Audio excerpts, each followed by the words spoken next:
these times of rising tension and widespread division, many people feel swept up in a tide of urgency, pressured to take sides, to react, to prove, to protest. The seductive pull of grievance often masquerades as moral clarity or righteous belonging.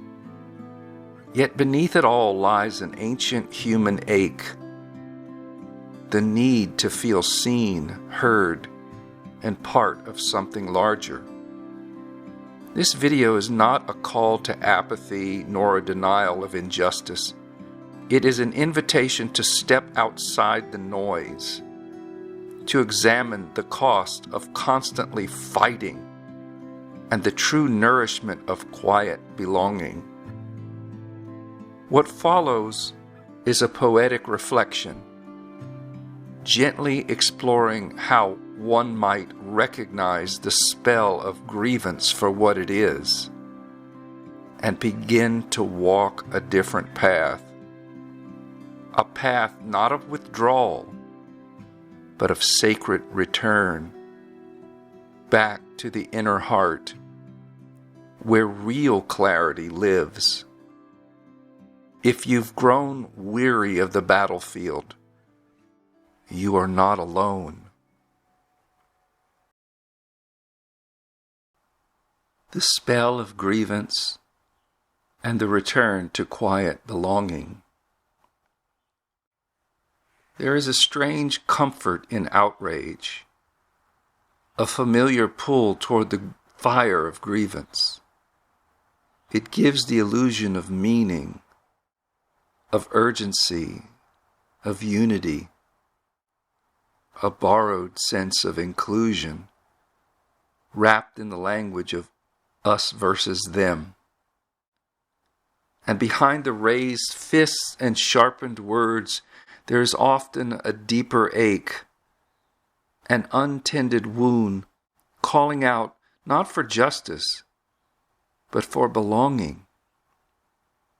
And when that ache goes unrecognized, we may be drawn to join the noise, hoping that if we stand with the crowd, we might not feel so alone.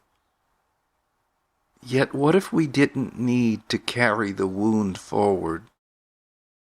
What if the spell of grievance could be broken, not by winning the argument, but by walking away from the battlefield entirely?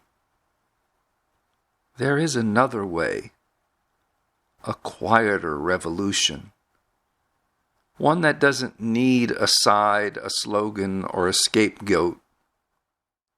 It begins in a breath, in the decision to pause before reacting, to soften rather than harden. This is not apathy. It is alignment. Not disengagement, but a deeper tuning in to the living, breathing pulse beneath the noise. To walk the emptying path is to say, I no longer seek inclusion through injury. I remember my place in the great hush of life. So if your heart is weary from the noise, if your soul longs for a different rhythm, a truer belonging, come with me, just for a moment, and listen.